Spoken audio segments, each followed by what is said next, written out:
All right, so any questions about any farm stuff we've covered previously?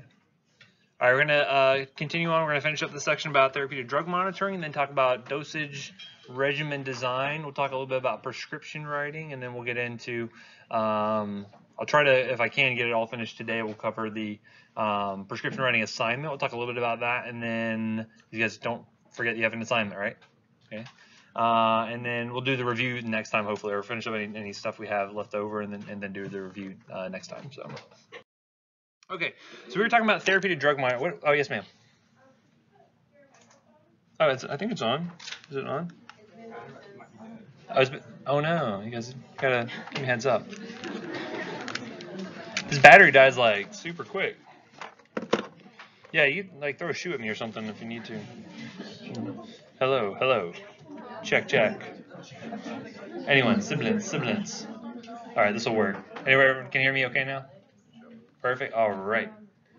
Anyway, let us continue talking about therapeutic drug monitoring. What is therapeutic drug monitoring? Again, I feel like my stand-up instincts are coming on. Like, what's the deal with therapeutic drug monitoring? No, that's where we're drawing levels of drugs off the patient's blood, right? We're getting a blood sample, we're seeing what the level is, and then based on that level, determining is it too high, is it too low, is it just right?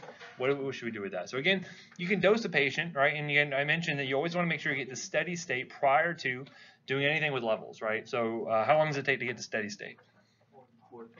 4 to 5 half-lives.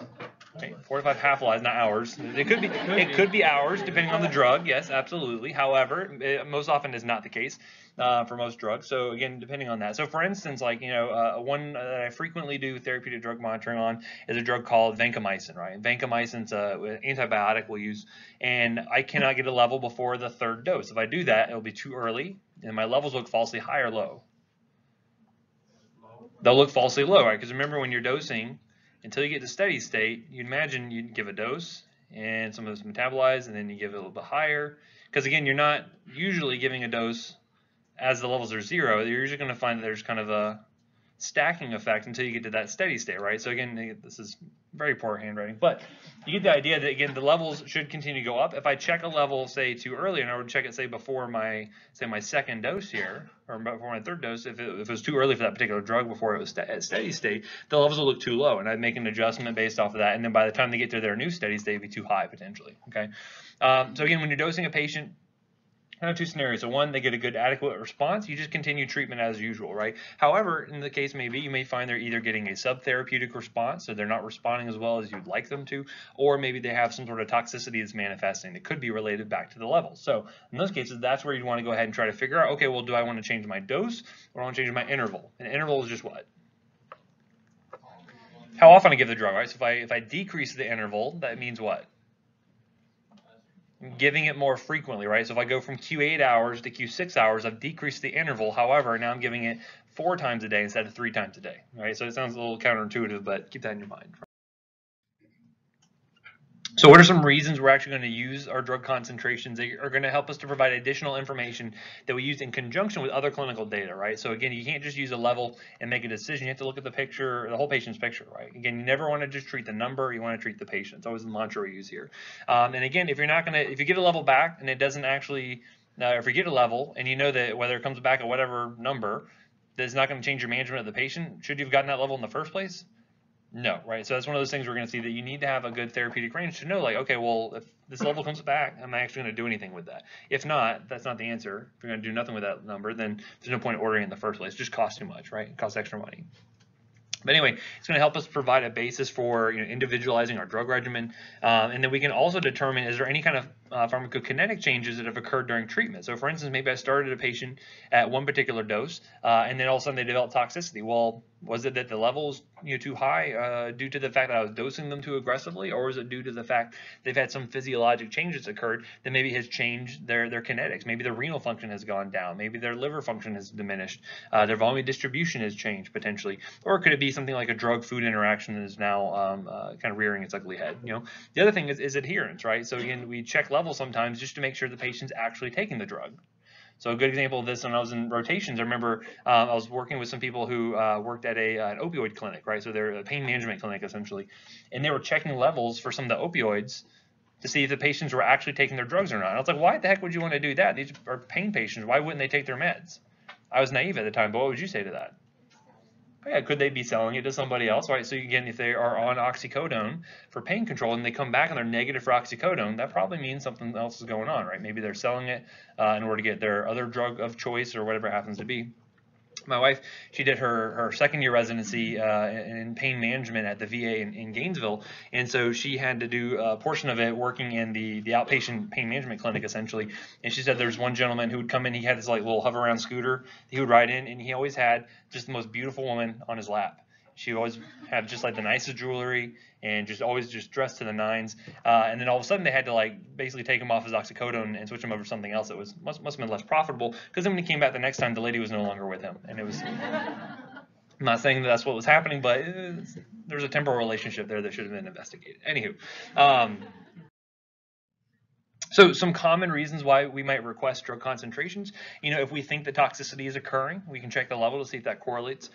We can look to see, is there a lack of therapeutic response? Well, if the level's in range, and maybe something else is going on. Maybe there's some other reason why they're not having a good response. I mentioned it, the adherence thing. We can assess for therapy following dose changes. Usually you may change a dose and then check a level afterwards to see if it's within the right range.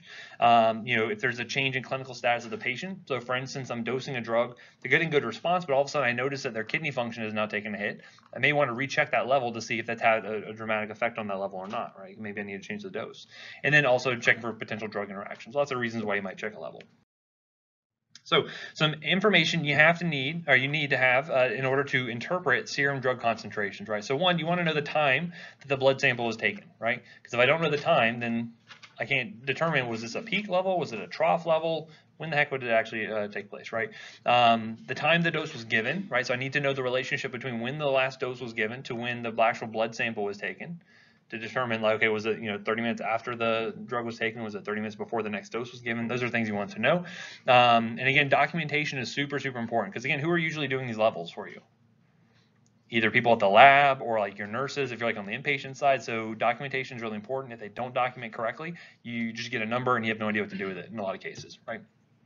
You want to know what dose the patient's actually taking, how often they're taking it. You want to know demographics like their age, their gender can have an effect in some cases. You want to find all those things out. Concurrent medications, what else might be affecting that from a drug interaction standpoint. The reason for monitoring, am I checking a level because I think there's toxicity occurring, or am I checking it because they're not responding well? And then what is the desired range? So it's all well and good to have to get a level for a drug, but if there's no range for it, I don't know if that level is toxic, if it's subtherapeutic, if it means anything at all. So you want to know if there's a good range associated with that particular drug. So some common drug characteristics. So again, this is going to be things you will typically see with drugs that have usually a narrow therapeutic index, ones you might do therapeutic drug monitoring on. So for instance, there's no clear observable endpoint between therapeutic effects and then toxic effects, right? So it's kind of an intermediate effect where I need to drive the level up high enough to get my desired effect. However, if I drive that too far, that's when you start to see toxicity manifest, right? So for instance, with something like warfarin, even though I'm not checking drug levels of warfarin, I'm usually checking something like INR, the therapeutic effects, can extend into the toxic effects very easily, right? Because we're thinning the blood. The big risk is more bleeding, right? Again, we're using the concentration within the blood as a surrogate for the concentration at the site of action. Again, this is all based off population data, these population studies where we look at the levels of drug in these patients and use that as a surrogate for what's actually at the tissues there. And then typically we're doing this, I mentioned, with narrow therapeutic drugs. What does narrow therapeutic index mean? Yeah, very, very shallow difference between their ED50 and their TD50. Again, there's some overlap there. So again, it's a narrow therapeutic index. So, and again, usually drugs are going to have variable pharmacokinetics. So things where, like, if renal function is a main means of eliminating the drug, that if you have changes in that renal function, you have big changes in what the level of the drug is going to be. So those are usually the type of drugs we're going to get levels for. Okay, and again, there should be some kind of risk associated with the levels being too high in the case of toxicity, or maybe a lack of response, right, in the effectiveness of it. So for instance, we do this for antibiotics. I want to make sure that I get the antibiotic level high enough to kill off the bacteria, but not so high that I'm going to kill off normal healthy human cells, right? And then normally there's going to be some kind of stable pharmacologic effect where I can assume, based on the data and based on the studies that I have, that this level is going to correlate to a good, good response for the patient. Okay, so typically your drug assays, you want those to be accurate, very precise. I want them to be specific as well, so that way if you get a level coming back, that yes, this correlates to the drug I'm actually looking for. There are cases where people will do urine drug screens, right? What are urine drug screens normally used for? What type of substances?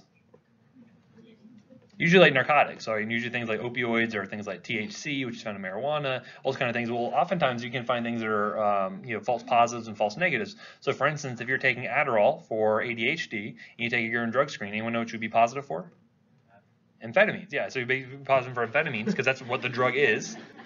Methamphetamine is a type of amphetamine, but you'll be positive for that, right? And so again, that's one of those things that's the false positive. If I have a patient I think might be taking methamphetamine, that doesn't help me out at all because again, I know the patient should be positive for that anyway. Okay. It should be a reasonable turnaround. So for instance, if I'm trying to make a life or death decision with this drug for this patient, do I want that level to come back in 3 days? Not going to help me out. So for instance, one of the things we'll do very frequently from a tox standpoint is if people drink radiator fluid, right? So again, it's a way that either kids accidentally get into it. Anyone know what radiator fluid tastes like? Not personally, but it's sweet. And what does it look like? Yeah, it looks like Kool-Aid or Gatorade. So, and again, I've had more than one occasion where a parent has put radiator fluid into a Gatorade bottle and then been completely flabbergasted that a kid got into it and drank it. So anyway, though, but sometimes we don't know if that's what the person got into or not, and so in some places you may be able to get a level very quickly, in some places not. Radiator fluid is more important in places where it gets very cold, right, because it helps to antifreeze. So up in places like New York, you can get levels for that very easily. However, down here it takes like a couple days, and if I need to make a treatment decision whether to give a patient an antidote or not, I don't have a couple days, right, because the patient will either be dead or they'll have recovered on their own. So again, you need to have it within a reasonable turnaround time. Sometimes you have more time on your side than others. It just depends. And hopefully it's relatively inexpensive. Obviously, the more things cost, more it's going to drive up cost overall for the patients, and it's not going to be good for them. Okay, so some commonly monitored drugs. Again, I'm not going to have you memorize this list, but these are common ones you might see, especially when you're out there on rotations or out there working. A lot of anti-infectives, so things like vancomycin and aminoglycosides. These are used for gram-positive infections and gram-negative infections, respectively. So things like gentamicin, tobramycin are considered aminoglycosides. We'll cover these pretty heavily when we get to the bugs and drugs section of Pharm 1. Some cardiovascular drugs like digoxin, we kind of talked about that before. Anti-epileptics, which are anti-seizure meds, things like phenytoin, carbamazepine, and then even things like immunosuppressives, right? So again, this is good for patients who have like transplants, like solid organ transplants or otherwise. Why do you think those would be important to look at their drug levels? What would happen if those levels went too high? They're immunosuppressive, so yeah, they may have an infection, right? Because again, their immune system gets too suppressed, and at that point, they can't fight off infections, right? So it would be kind of an unintended consequence of having immunosuppressive more. It's still an extension of its therapeutic effect because we want to prevent the patient from, having a bad response to that in transplanted tissue. But we also want them to be able to fight off infections potentially. So, just some examples of the ones we do levels for. Okay, so some limitations. Again, cost can be a big deal, especially if you have to send out a level to somewhere like, for instance, like if we have a drug level we want to get at our hospital that we don't have in-house, we'd have to send it off somewhere like the Mayo Clinic to have it done, and that gets very expensive. You have to pay courier costs, you have to pay the lab, you have to pay all kinds of people in order to make sure that it gets done. You don't want to do it for drugs that have a really wide therapeutic range. So again, the levels could be anywhere from 10 to 100. Like, it doesn't really help you out much. You want usually for drugs that have a narrow therapeutic index. It's also not going to be good for patients or for drugs that have kind of a poor understanding between the level and the actual response you're going to get from the patient. So if that's not been established, then it doesn't really help me out because I don't know what's toxic, I don't know what's therapeutic, it doesn't help you at all. And that usually goes into drugs that don't have reference data that's available. And then again, you don't want to use it for drugs that have direct response measures. So for instance, I give you an antihypertensive, how can I measure the effect of that drug? Measure your blood pressure, right? If I'm giving you a drug to thin your blood, like warfarin, I can measure. Remember what I said? Yeah, PTINR, I can measure that. So again, I don't need a drug level. I can actually just measure another marker that gives me a direct idea of what the actual drug effect is, right? Okay. A lot of times you're going to find there's inappropriate uses of drug concentrations. So for instance, if we get them done just routinely, like, hey, patient is completely clinically stable, nothing's happened to them, I just want to check a level just because. That's not usually a good reason. Everyone want to say just because as a justification for why you're doing something. So it's either done routinely or too often. In a lot of cases, sometimes clinicians will feel better if they can kind of comfort themselves with a number. But however, that's not really good judicious use of your resources, as you'll see. Again, if a patient's responding appropriately, they have good effect, and for instance, say like a seizure medication, like they have had any seizures and they're not having any toxicities, do I need to get a level necessarily? Maybe not. It just depends on what the case may be. Again, if you have obtaining in patients have no specific changes in kinetics, so if there's no change in renal function, no change in liver function, do I need to get that level in the first place, right? And then the other big thing, this is the more common one we run into, is that levels being taken at the incorrect times. So I can't tell you how many times we'll tell the nurse, okay, we're going to get a level at this time, and then we're going to level right before the next dose, and then they'll hang the next dose and then get the level, and what does the level come back at? Too high. It looks like sky high, and you're like, well, wait a second, are they producing the drug themselves? Like, this doesn't make sense. But if the nurse gives it incorrectly and she's not aware that, hey, I need to check the level and then go ahead and give the dose, and that can lead to inaccuracies like that. So again, always, if something comes back and it doesn't look right, verify, right? Go in and talk to the nurse, talk to whoever did the level, and try to get a better idea of what was really going on. Okay, so again, the benefits of doing this is it helps us to reduce the number of patients who are going to encounter toxicity. It's also going to help to get more patients into that therapeutic range where they should get good effects from the drug there. Right, and this is just compared to patients who did not have therapeutic drug monitoring for similar drugs, essentially. Okay, so hopefully we're going to get improved effectiveness of the drugs. We should hopefully get reduced toxicity because we're being maintained within that narrow range there.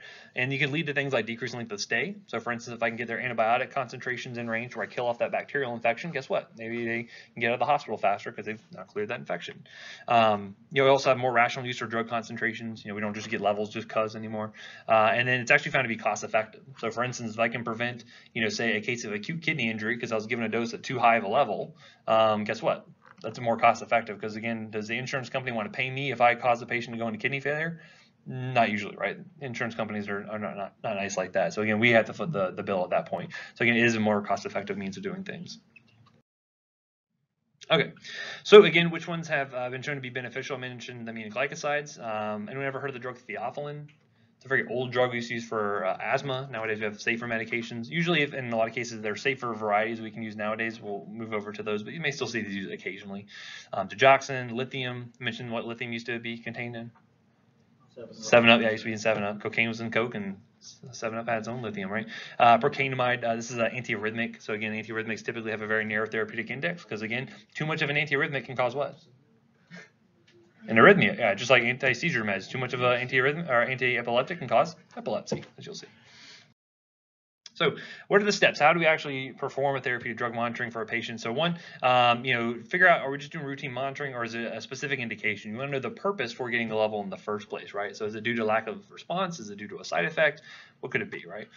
You want to, again, get the right blood sample collection. So again, was it the right time? Was it the right collection tube? So anyone familiar, any phlebotomists or people who are drawing a lot of blood for patients, like there's different color tubes, right? And so different tubes have different purposes in for them. So different, you can run different labs off of them. So for instance, there's some that are heparinated, right? Remember we talked about heparin back in the blood section in physio. What does heparin do for us? It's an anticoagulant. So if I am checking for, say, something like a PTINR in a tube that has heparin already in it, might that skew things a little bit? The blood already looks anticoagulated, right?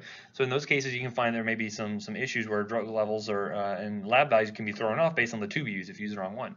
There are actually some drug tubes, or I'm sorry, lab tubes that have lithium in them. So if I'm checking a lithium level and they did it in a lithiated tube, guess what? That level is going to look sky high. So those are things you want to kind of check on to make sure they're using the right kind of tubes.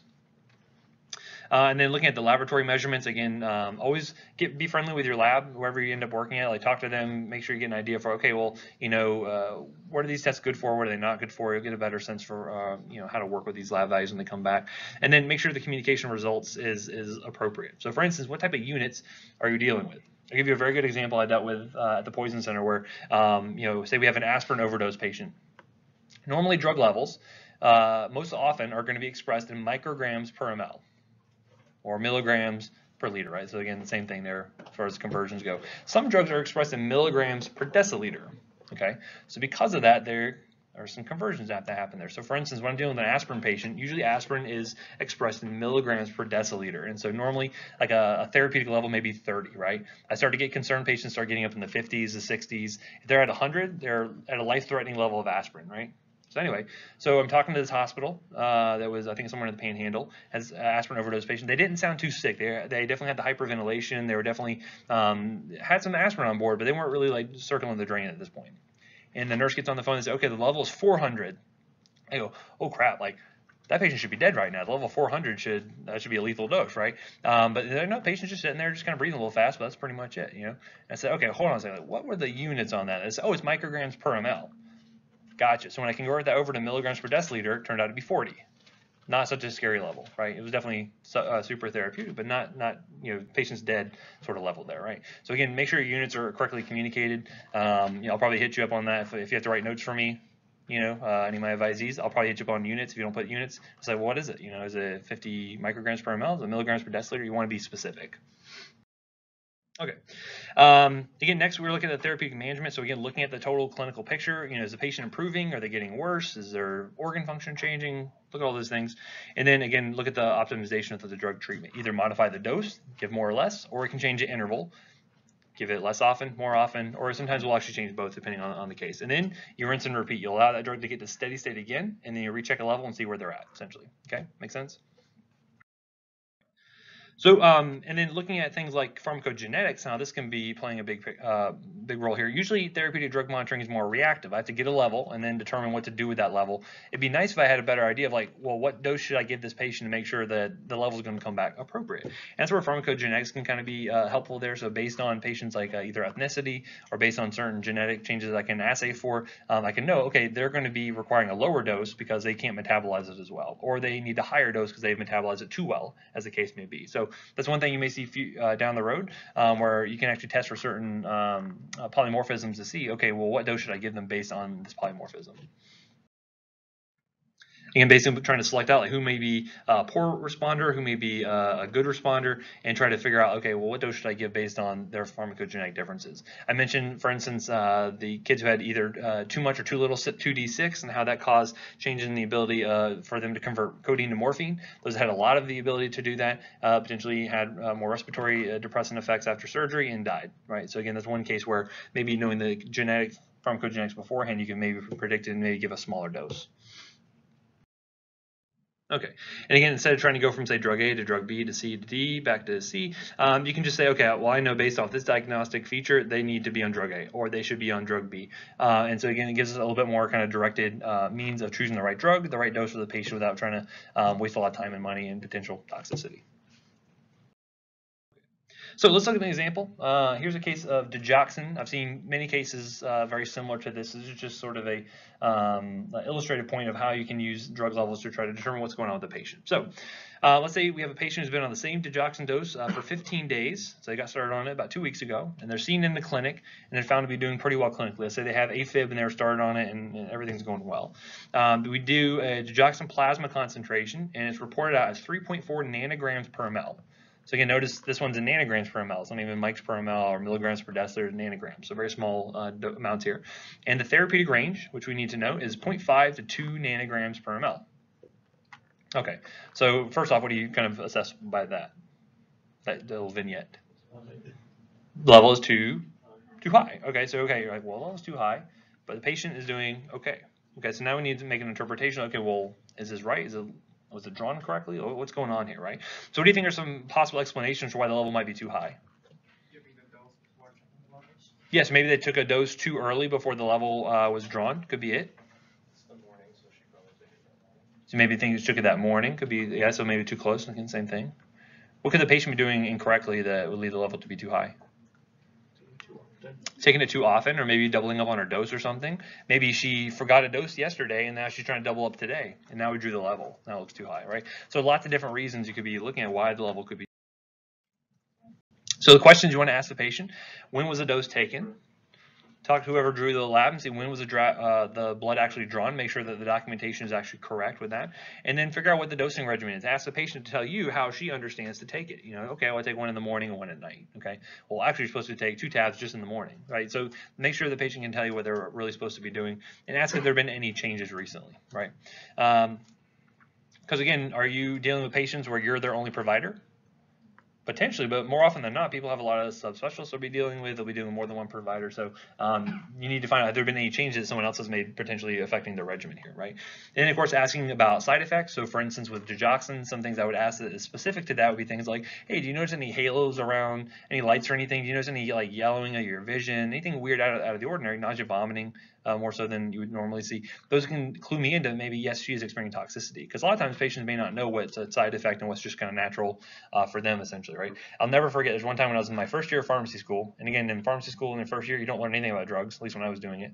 So a lot of like physio and pathophysiology and things like that. I'll never forget, I was at the YMCA in Jacksonville, and I heard this old guy, he must have been like 900, and he was like, "Yeah, they put me on this heart medication. I got these like weird halos and all these lights." And so, and it like struck me. I was just like, "That's really odd sounding." But I didn't know anything about medicines at the time, so I didn't think anything of it. And then later on, I was like, "Oh crap, his digoxin was probably too high. He was probably going to have freaking arrhythmia and die."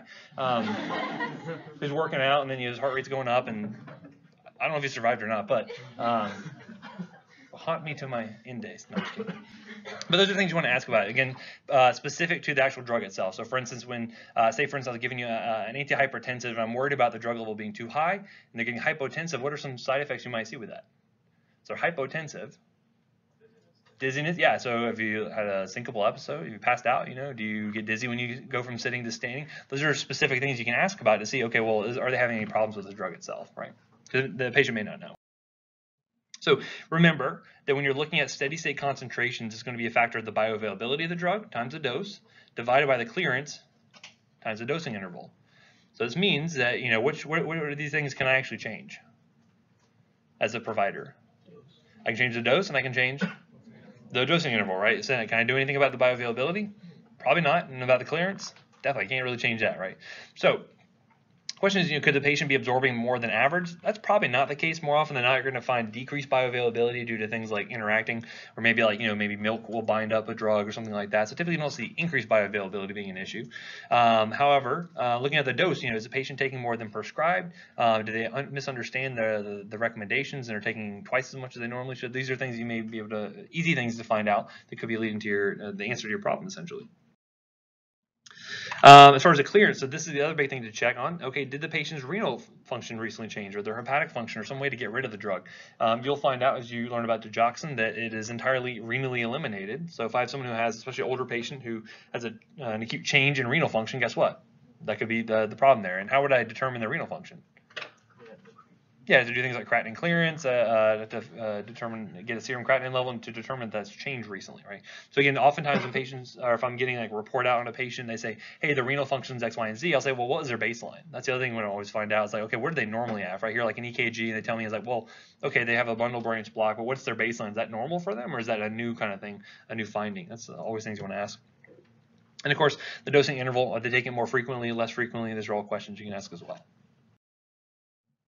So looking at the actual level itself, well, is there an assay error? Is there potentially some cross-reactive sort of chemical that's causing the level to come up higher than it should be? These are things where you can talk to your friends in the lab to try to figure out if there could be any interfering products or anything like that. There's actually kind of a rare instance sort of thing, but actually your body in critically stressed sort of states, as you're critically ill in the ICU, you can actually produce proteins that kind of look like digoxin to the assays. You can actually have patients who have no digoxin on board will actually have a positive level in these kind of critically ill states. This probably isn't that patient, but just know that there are some rare circumstances where the assay could be incorrect, right? Or if there are any interfering substances, maybe a drug-drug interaction, drug-herbal interaction. These are all things you want to find out about as well. Okay. So now what? So what do we want to do? Well, I want to go ahead and confirm the sample timing to make sure what time the lab was done was actually the right time. I want to determine the patient adherence, so make sure they're actually taking it like they're supposed to. So yeah, I took it this morning just like I was supposed to, not taking it incorrectly. And then of course assess for any concomitant substances, so herbals, other drugs, food that may be interacting, those sort of things. And the question is like, do I repeat the sample? Do I need to? The patient's is doing well clinically. What should I do with that? And then, of course, try to determine the bioavailability and clearance for that patient. Clearance being the big thing you can determine based on things like renal function, liver function, etc. Okay. So again, looking at this patient, do we have these explicit criteria? Do we have adequate indication to check this? Patient was started on it recently. We want to go ahead and check a level. I think that would be appropriate. That's usually what you would do for a narrow therapeutic index drug like that, even if the patient's doing okay. Do they have an appropriate timing? That's what we can find out from nursing or whoever actually do the level. And then let's make sure we have a rational interpretation, right? So not just saying, okay, your level's too high, let's reduce the dose. Instead, trying to figure out, okay, well, is there a reason why the level's too high in the first place, right? So again, some other adequate indications for digoxin therapeutic drug monitoring. Do I have suspected toxicity, right? So again, for instance, I could go back in time and tell my younger self, hey, that guy's probably has digoxin toxicity. He should probably go get his level checked out. That is one reason you could do so. Newly initiated treatment. This patient started 15 days ago. Yeah, it'd probably be a good reason to go ahead and treat it or to get a level. Or have there been any dose adjustments due to things like renal instability? So any kind of dose adjustment you want to go ahead and check a level for afterwards, make sure they're still in that range. And then of course, high-risk patients, right?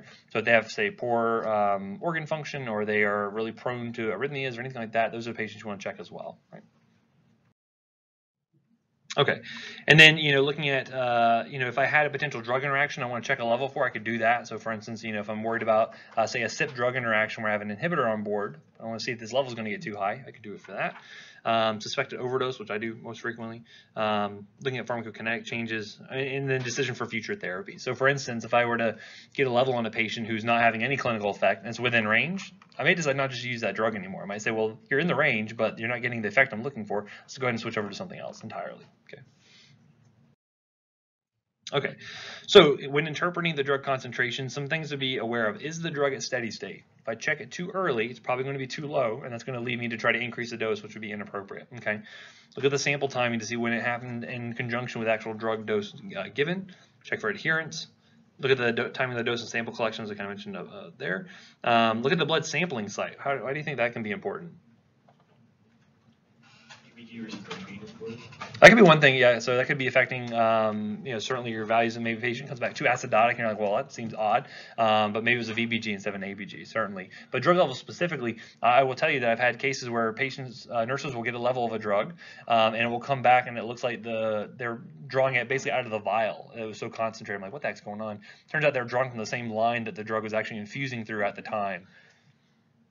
Okay, yeah, the patient should be dead at that kind of level, but they're not, so they have more of this drug than blood, it would seem, but that's not the case. Usually it's just infusing through that line, so that's something you can, again, try to double check with your nursing home. Like, hey, what line did you actually check this from by any chance? I had one case where I had a patient who's bitten by a pit viper, a rattlesnake, and one of the big toxicities it causes is coagulopathies. It'll cause PTINR to go up, PTT, fibrinogen to go down, all those kind of changes. And the nurse was drawing the level, or drawing the coax from the arm that was bitten. And I'm like, well, don't you think that might be a little skewed? I'm trying to find more of a systemic sort of thing here. Doing the other arm. Okay. And so sometimes you have to make sure you're educating people on how to do it correctly to make sure you're getting the right appropriate levels. And again, just know there's always going to be some intra-patient variability here. Not every two patients are going to act exactly the same. Okay, so again, looking at reasons why levels don't make sense, let's look at some factors related to the administration or say the blood sampling logistics here, right? So for instance, if I give the wrong dose was given or the wrong infusion rate, if I give it too quickly, maybe that could influence the levels looking too high potentially. Or for instance, maybe a dose was skipped or the infusion held. A lot of times, a patient may be going to surgery or they're going down to imaging to have a scan done or something like that that precludes the nurse from giving the dose at the right time. Those things have to be documented, otherwise you may think the patient's getting it around the clock just like they should, and you come to find the levels skewed one way or the other. That's important. So again, figure out, okay, where's the patient at? Were they even there on the floor to get the drug in the first place? That's a good inpatient kind of example. If the dose was given at the wrong time, was the blood drawn at the correct time? So for instance, maybe the drug was given too late or too early, and that could affect your timing there. Or say the dose was given at the right time, but the blood was drawn at the wrong time, right? So you can have kind of both circumstances happening there where drug levels may look too high or too low, depending on which one was done incorrectly. Or both can be done incorrectly, it just depends on what the situation is. But again, good documentation is the best thing to overcome that. So again, I mentioned having samples taken through the administration line. Of course, levels are going to look way too high if that happens there. Sample taken from the wrong patient. How often do you think that happens? Maybe more often than you actually think. Nowadays, we have a lot of things like barcode scanning that helps us to make sure we have the right patient. However, right now at Nemours, we have 3 sets of twins in the NICU. So it's baby A and baby B with the same last name 3 times. And so how hard is it, do you think, to get that right in a lot of cases? Again, if you don't barcode scan, which again, that's meant to do that every single time, but sometimes people like to take shortcuts, you could do something where you're getting the level on the wrong patient potentially. So you gotta be really careful with that sort of thing. Look at sample handling issues. Sometimes levels have to, or those tubes have to be kept cold for certain lab values to be done correctly. Sometimes they have to be kept at room temperature. If you handle them incorrectly, that can lead to some issues there. So you got to be careful with that. And then I mentioned the wrong collection tube. You having like a lithiated tube for a lithium level, yeah, of course it's going to come back high. So some other things related to the pharmacokinetics. So again, maybe the patient's kinetics fall outside the population average. When you look up a drug in a reference, you'll say you're looking at LexiComp. That's really trying to kind of tell you how to dose a drug for a normal average patient, right? And again, if you look at a bell-shaped curve, even if you go 2 distributions out and you're covering 95% of the population, that's still 10%. 5% of people are going to fall outside of that. So there's still a chance you're going to have people that fall outside the norm. And don't worry, that's a prelude to EpiBio next semester. So just wait for that. And we're looking at bell curves and standard distributions and all that. Anyway, make sure the sample is drawn prior to the steady state. If that is done, or if you do draw the level before the steady state, of course, it's going to come back a little too low. You may make decisions to change the dose when it's inappropriate. And then, of course, look at the blood drawn at the inappropriate time based on the kinetics. So one of the things you'll find is that some drugs, they actually take time to distribute from the blood out into the actual tissues itself. And so in these cases, where am I drawing the sample from? From the blood, right? Because that's the easiest way to measure these levels of drugs. If I measure it too early, I may find that it's in a pre-distribution state and the levels look way too high based on, had I waited a few hours, I could have distributed out to the tissues and then the levels will look normal. So in some drugs, you have to wait, say, 4 or 6 hours before you check a level. Otherwise, they're going to look way too high. Okay. In this case, this is what actually happened with our digoxin patient. Other things you can run into, is the wrong drug being assayed. So for instance, you're trying to get, say, a phenytoin level, and someone actually runs a carbamazepine level inadvertently, or for instance, like anti-infectives, if the patient's on tobramycin, but someone draws a gentamicin level instead, those can be things where the level come back 0, because again, the patient's not on that drug.